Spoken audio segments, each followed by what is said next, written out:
Bem-vindos ao JKCast, o podcast de economia, finanças e investimentos, com José Cobori. Sejam todos muito bem-vindos a mais um episódio do JKCast.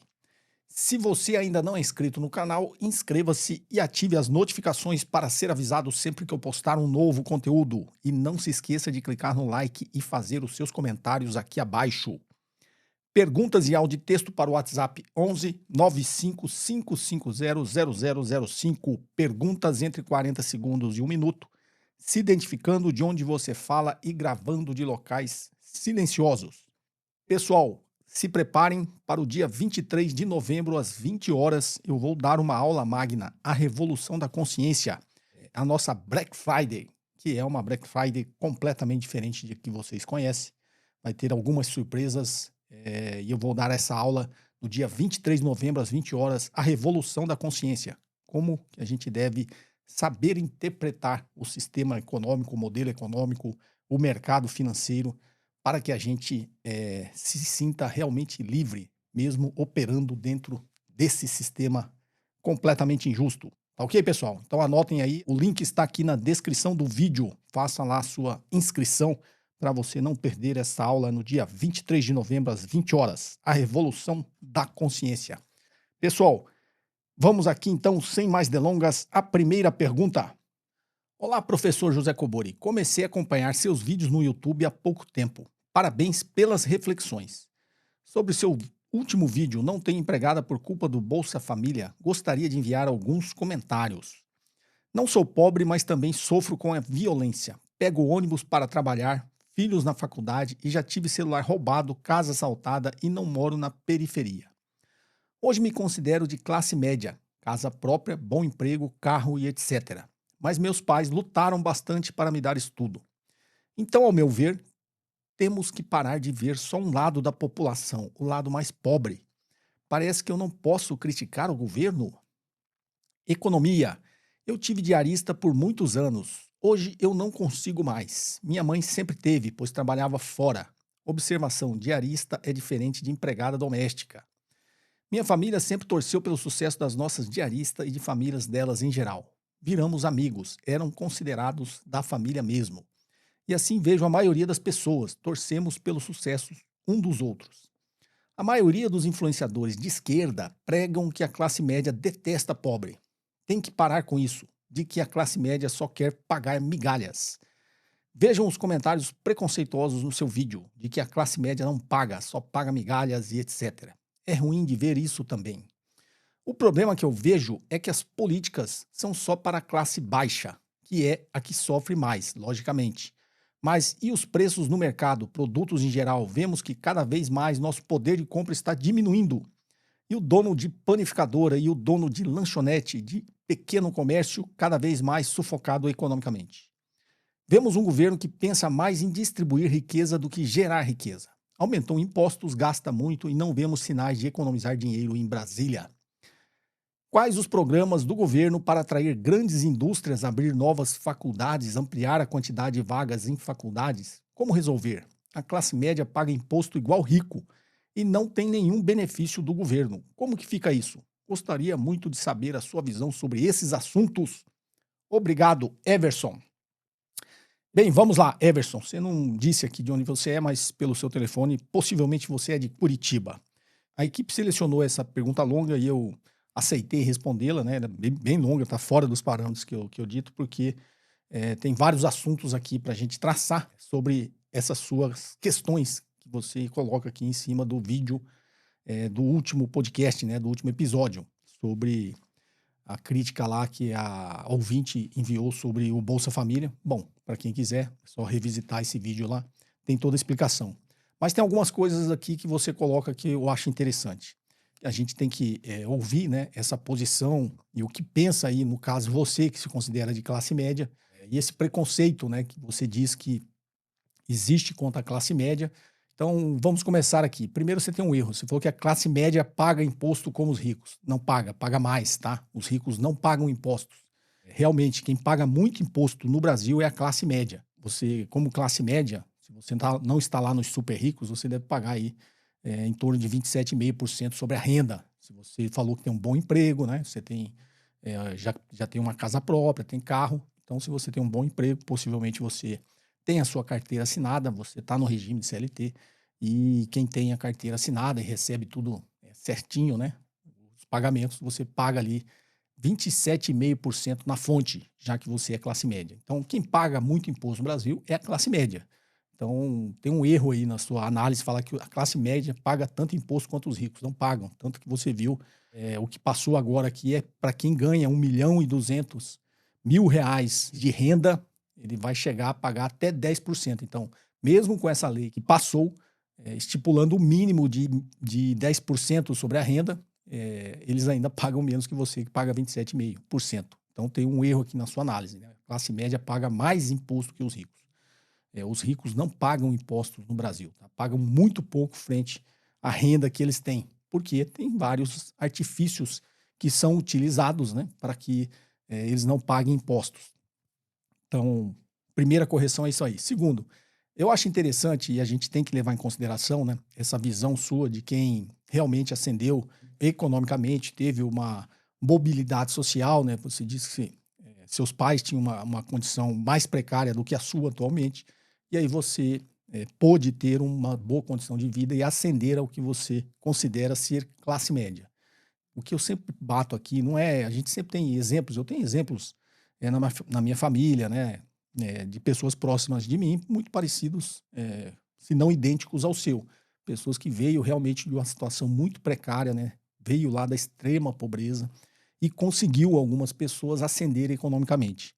O que a crítica que eu faço é porque não existe essa oportunidade para todo mundo. Então, se você conseguiu, parabéns. Tem muitas pessoas próximas a mim, da minha família, que também ascenderam economicamente e socialmente. Parabéns.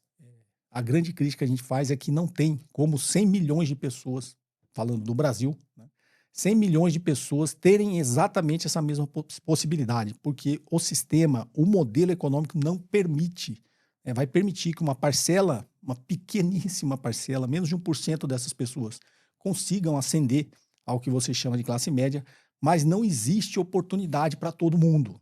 Então, a análise que a gente tem que fazer é mais macro, a gente não pode olhar só para o nosso caso individual, né? Então, um dos grandes problemas da nossa cultura é essa cultura individualista. A gente tem que olhar mais para o coletivo, porque não é possível estruturalmente que todos tenham a mesma oportunidade, todos tenham essa ascensão econômica. Por quê? Porque a gente tem um modelo econômico que concentra a renda. O que a gente precisa entender? Que a gente chama, você até citou os pequenos comerciantes, a padaria, né, o pequeno comércio, esse pessoal sofre para sobreviver. Eu entendo que eles sofrem para sobreviver, né? Porque o modelo econômico foi feito, que é dominado por grandes corporações. Só que as grandes corporações, elas não conseguem fazer tudo também no mundo empresarial, não conseguem produzir de tudo. Então, as grandes empresas, as grandes corporações, os grandes empresários, o grande capital, eles precisam do pequeno capital também, para produzir aquilo que eles precisam. E o pequeno capital, né, estaria aí, digamos, o que você chama da classe média, precisa de uma massa muito maior de mão de obra disponível a baixo preço, né, a baixo custo, para que eles consigam produzir aqui e esses que produzem aqui consigam produzir para cima, entendeu? Então, o modelo econômico ele é montado de um jeito que toda a riqueza é concentrada lá no topo. E você que está aqui na classe média, e você eventualmente, porque o sistema permite eventualmente que poucas pessoas aqui dessa grande massa de pessoas que ganham muito mal, que estão dispostas a trabalhar por muito pouco, elas consigam ascender para essa classe média, porque quem está aqui no topo precisa dessa classe média para administrar isso, né? Para administrar a pequena produção de várias coisas que existem na economia que eles não estão interessados em produzir. Eles precisam de outras empresas para produzir aquilo para eles, tá? Então, é uma pirâmide que foi montada desse jeito, né? Não tem como.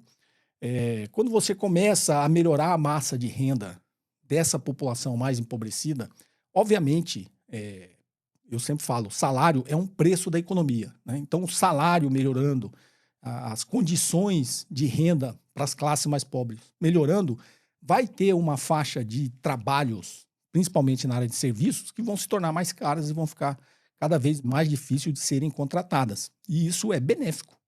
Como eu falei no sábado passado, tem países que se desenvolveram economicamente que esse tipo de serviço nem existe mais, porque é inviável, né? Não tem como existir isso. Então, voltando aqui aos exemplos simples.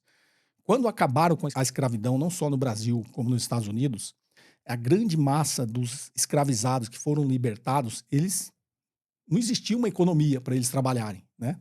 Só existia escravidão. De repente, no Brasil veio a Lei Áurea, né? Nos Estados Unidos lá aboliram a escravidão. E aí, essa grande massa de pessoas que eram todos escravizados, todos trabalhavam de graça, eles foram colocados num mercado de trabalho que não existia. Então, uma boa parte dessas pessoas que foram escravizadas, elas acabaram voltando, dando exemplo aqui de fazendas, né? Voltando para a fazenda para pedir para ser escravo de novo. Por quê?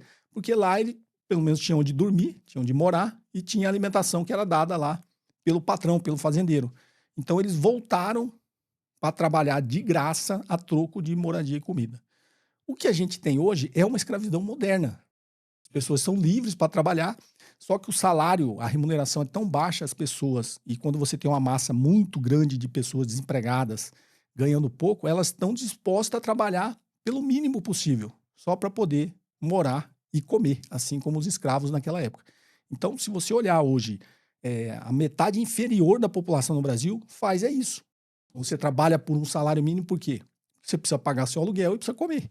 Então, qual que é a diferença da escravidão? É exatamente, o modelo econômico lá não tinha um mercado de trabalho para as pessoas poderem trabalhar por uma remuneração digna, não só por comida e moradia, assim como agora. As pessoas, a grande massa da população também não tem oportunidades para trabalhar por algo mais do que um salário mínimo que dá para pagar, nem dá, né, para pagar aluguel e alimentação, quiçá outras necessidades que todo ser humano tem.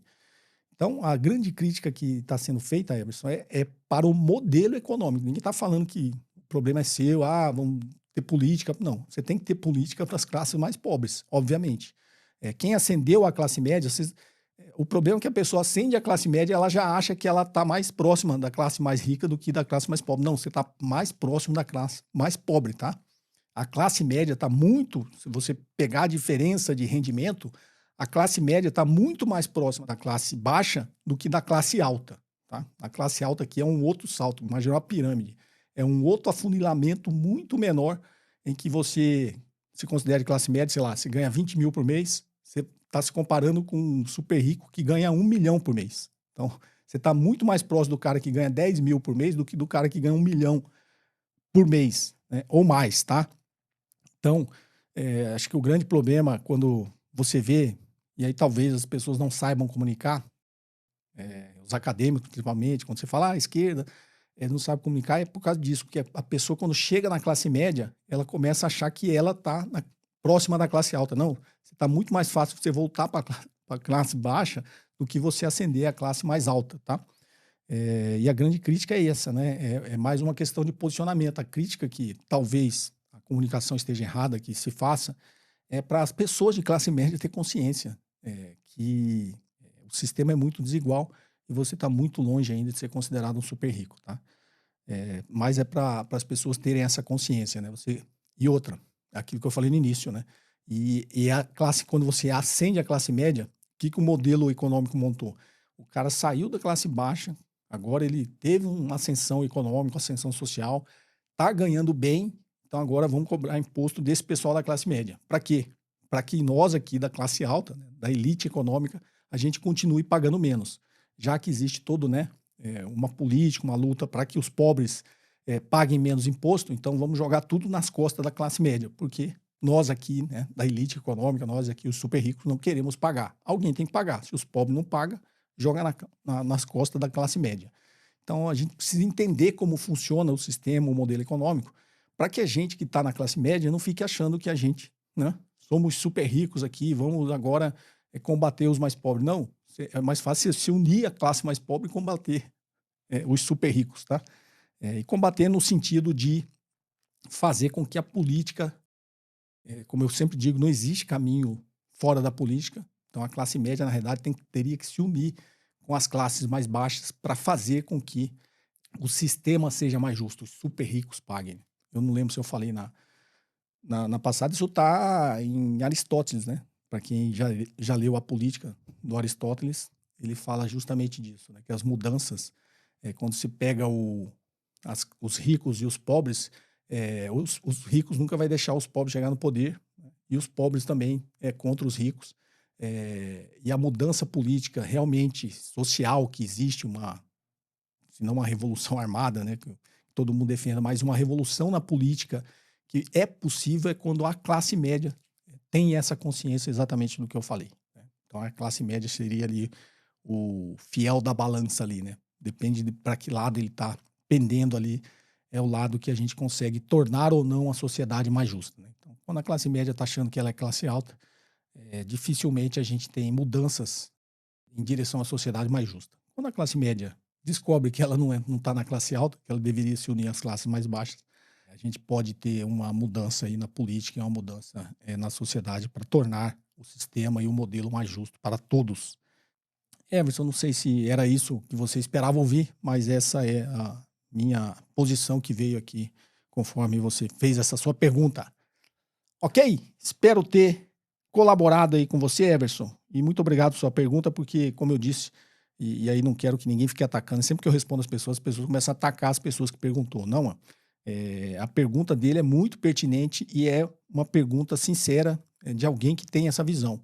E a gente só vai evoluir se a gente entender por que as pessoas pensam dessa forma, tá? E a minha função aqui, pelo menos eu acho, né? Quando as pessoas também passam as perguntas, são sinceras, realmente elas pensam assim, e a minha resposta é no sentido de tentar conscientizar, pelo menos sob o meu ponto de vista, como elas deveriam avaliar melhor a situação. Ok? Vamos aqui à nossa próxima pergunta. Olá, professor Cobori, tudo bem? Sou o Natan, de Carapicuíba, São Paulo. Gostaria de fazer uma pergunta que é mais um exercício filosófico. Quando o Lula afirmou que, com o preço alto de alimentos, seria necessário procurar alternativas e isso se baseia na mão invisível do mercado, muitas pessoas ficaram bravas e sempre que algo encarece, como café, colocam a culpa na gestão atual. Mas a solução para isso não seria dar mais poder ao Estado? Seria irônico, já que quem critica geralmente tem fé no Estado mínimo. Bem, vamos lá, Natan de Carapicuíba. Eu não entendi bem a sua dúvida, mas vou tentar tecer algumas coisas em cima do que você falou, né? Isso é coisa de Estado mínimo que te falei, né? As pessoas que querem o Estado mínimo, na verdade, elas querem o Estado mínimo para os outros, né? Sempre o Estado é máximo para a elite econômica, né? O Estado funciona, como eu disse, o poder econômico é poder político, e o poder político faz com que o Estado funcione sempre a favor dos mais ricos. Então, essa conversa de Estado mínimo é para enganar bobo. Eles gostam de Estado máximo, para eles. Quando você fala que o Lula falou do preço alto do alimento, seria necessário procurar alternativa, na verdade, o povo já procura, tá, gente? Quando sei lá, a carne ficou cara, o povo para de comprar carne e compra frango. E quando o frango fica caro, para de comprar frango e compra ovo, né? Se uma verdura fica cara, ele vai lá e compra um outro tipo. Então, o povo sempre fez isso, né? Eu acho isso uma retórica meio boba, né? Fazer esse tipo de retórica que o povo tem que procurar alternativa. O povo sempre procura alternativa, tá? E aí não entendi o que você falou da mão invisível do mercado, as pessoas ficam bravas, o cara como café. Não. Outra besteira esse negócio da mão invisível no mercado. Você quer ver a mão invisível do mercado só se olhar para trás, tá? Tá batendo a sua carteira. Então, esse negócio de mão invisível do mercado também não existe. Eu acho que o governo deveria, na realidade, o governo passado acabou com a Conab, né? A Companhia Nacional de Abastecimento. E eu acho que eu já falei sobre esse assunto aqui também. Eu acho que o governo tem que ter a sua política de estoques reguladores, principalmente na parte de alimentos. O que é o estoque regulador? A Companhia Nacional de Abastecimento, antigamente, quando era mais novo, chamava Cibrazen, né? Companhia Brasileira de Armazenagem, né? Cibrazen, que é hoje a Conab, a Companhia Nacional de Abastecimento. Ela tem uma política que é ter estoques reguladores, né? Então, sei lá, ela sempre tem um estoque quando, sei lá, o arroz teve uma queda no preço das commodities e o arroz ficou muito barato e aí não compensa para o produtor, né, ficar produzindo, aí o governo vai lá e compra, mantém, né, uma demanda para aquele produto, compra e armazena. E aí quando o preço começa a subir demais, né, ou seja, você tem uma pressão inflacionária em cima do arroz e como o governo tem um estoque regulador, ele vai lá e entra vendendo e ele ajuda a controlar o preço. E assim com outros produtos, né? Então, estoques reguladores pela Conab seria uma política mais assertiva para controlar o preço dos alimentos, né? Controlar esses momentos de pressão inflacionária sobre o preço dos alimentos. Então, não sei se eu respondi tudo, Natan, mas mão invisível do mercado não existe, né? Esse negócio de estado mínimo não existe também. Procurar alternativas para o alimento, o povo sempre procurou, então não entendi. Assim, às vezes a retórica política também acaba atrapalhando e a gente acaba falando muita bobagem, né? Infelizmente, você acaba falando bobagem e dá munição para os outros ficar te criticando, né? Acho que a gente tinha que ter um pouquinho mais de consciência, né, daquilo que a gente fala. Ok? Bom, pessoal, esse episódio de hoje fica por aqui. Espero que vocês tenham apreciado. Não se esqueçam, dia 23 de novembro, às 20 horas, aula magna, a Revolução da Consciência. É uma Black Friday diferente, onde vocês vão ter várias surpresas e eu vou ensinar como a gente navega nesse sistema e nesse modelo econômico, mesmo não concordando com ele, né? A gente navega dentro dele para que a gente consiga nos proteger economicamente e dar proteção também para a nossa família e para todos aqueles que nos cercam. Só você entendendo como o sistema funciona, você consegue fazer isso. Tá ok? Muito melhor do que você só criticar é você aprender a jogar o jogo deles para que você se proteja e proteja aqueles que você gosta. Tá ok, pessoal? Então anotem aí, o link está aqui na descrição do vídeo. Faça lá a sua inscrição para você não perder essa aula no dia 23 de novembro, às 20 horas. A Revolução da Consciência. Pessoal, perguntas em áudio e texto para o WhatsApp 11 95 550 0005. Perguntas entre 40 segundos e 1 minuto, se identificando de onde você fala e gravando de locais silenciosos. Se você ainda não é inscrito no canal, inscreva-se e ative as notificações para ser avisado sempre que eu postar um novo conteúdo. E caso você goste, não esqueça de clicar no like e fazer os seus comentários aqui abaixo. Um forte abraço e até o próximo episódio. Você ouviu mais um episódio de JK Cast, o podcast de economia, finanças e investimentos com José Cobori.